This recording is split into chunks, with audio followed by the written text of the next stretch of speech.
자, 어느 날 새벽 줄기차게 걸려온 의문의 전화 때문에 너무 큰 스트레스를 받으셨다.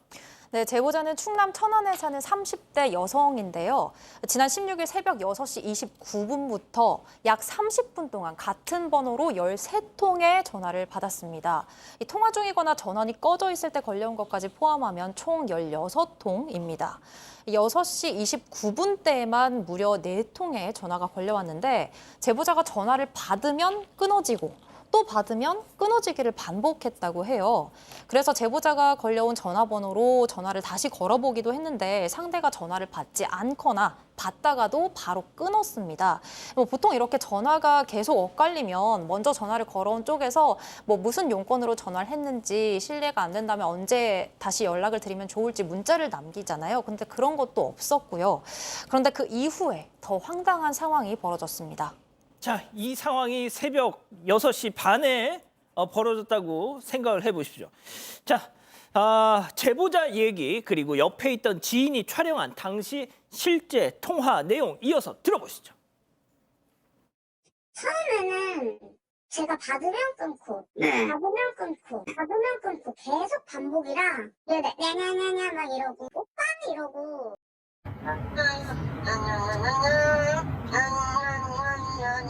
그래. 너 처음에 들리는 거야, 뭐야, 이거? 누구세요? 오빠! 왜 자꾸 전화하고 그래요, 왜 자꾸? 예? 박 변호사님, 네. 냐냐냐냐가 뭐예요? 그러게요. 처음 들어봤어요. 야냐냐냐냐. 한국말인데 이상하죠. 그 예전에 채연 씨 노래 그거 나죠. 그건 나구나. 야냐냐하고 나나나인데 그러네요.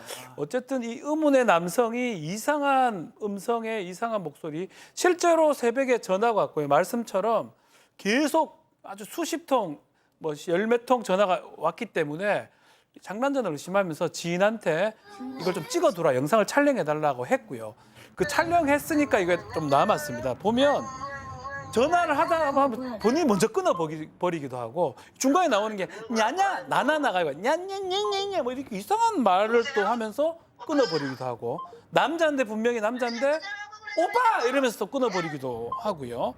그리고 전화를 또 걸면 왜 자꾸 전화 그냥 호통치면서 자기가 뚝 끊어버리기도 합니다. 자기가 전화했잖아요. 예, 그 뒤에는 어떤 여성들이 웃는 모습 들려서 이 제보자 입장에서는 나를 희롱하는 거 아니냐 이렇게 느꼈다고 합니다. 이게 뭐예요, 교수님? 근데 이게 지금 이게 지인이랑 같이 계셨으니 망정이지. 네. 막 새벽에 혼자 있는데 이런 전화 받았다고 생각해봐요. 그러니까 너무 무서워서 지금은 이제 밤에 나가지를 못하고 계시다는 거예요. 근데 이 제보하신 분께서 작년부터 좀 사실은 불안감도 좀 크고 강박증 증세도 있고 그래서 이 정신건강의학과를 다니고 계셨대요. 근데 하필이면 이런 일까지 일어나니까 그 증상이 너무 심각해져서 병원에서도 꽤 오랫동안 약물 치료를 하는 것이 좋겠다라고 이제 권유를 하신 상태라고 합니다. 언제 또 이런 전화가 올 줄 모르고 내 주변에 누가 있을지도 모르고 이런 불안감이 가장 힘들다고 하셨습니다. 자, 그렇다면 대체 누가 왜 이런 전화를 걸었는지 알아내야겠죠. 자, 이 제보자분은 찜찜하고 불안한 와중에도 뭔가 짚히는 게 있었다고 합니다. 체크포인트 짚어보죠. 경찰 번호요? 직접 들어보시죠. 그 느낌이 있잖아요. 제가 전화 올 데가 없거든요. 여기 천안에 이사 온 지도 얼마 안 됐어요. 그럼 경찰이겠죠? 제 신상정보 받아가신? 그래서 누구들을 다시 가서 그 장난 전화 온 번호 물어보았어요. 제가 임원으로 부재 중에 왔다고 혹시 여기 업무폰인가 해서 물어보러 왔다고. 근데 확인을 하시더니 예 맞네요. 업무폰 맞네요. 양 변호사님 설마가 맞습니다. 경찰에 전화를 한 거고요. 이게 어떻게 된 거냐면 이 새벽 시간대 전에 밤에 지인들하고 술자리에서 약간 폭행 사건에 휘말렸다라고 합니다. 그런데 거기 출동한 경찰이 이제 구두로 일단 조사를 좀 했대요. 참고인 조사를 해서. 근데 그때 이제 인적사항을 물어봤을 거 아니에요. 이름이며 연락처며. 근데 그게 좀 다소 고압적으로 느껴져서 아니 지금 경찰분은 성함이 어떻게 되냐고 이름을 물었는데 가르쳐 주지를 않았답니다. 그래서 이 제보자가 112에 민원으로 아니 경찰에 와서 이렇게 물어가는데 이름도 안 가르쳐 주더라 이렇게 민원 제기를 했대요. 그런 다음에 새벽 시간대 몇 시간 뒤에 새벽 시간대에 전화가 걸린 겁니다. 그래서 느낌이 이상해서 이분이 실제로 이제 근처 지구대를 찾아간 겁니다. 예. 이러이러한 번호로 전화가 왔는데 이거 경찰 전화번호 맞냐라고 하니까 지구대에 있던 경찰분이 업무용 전화번호가 맞다라고 했는데 이게 교대 근무가 끝나서 정작 전화를 건 당사자는 만나지 못했다고 합니다.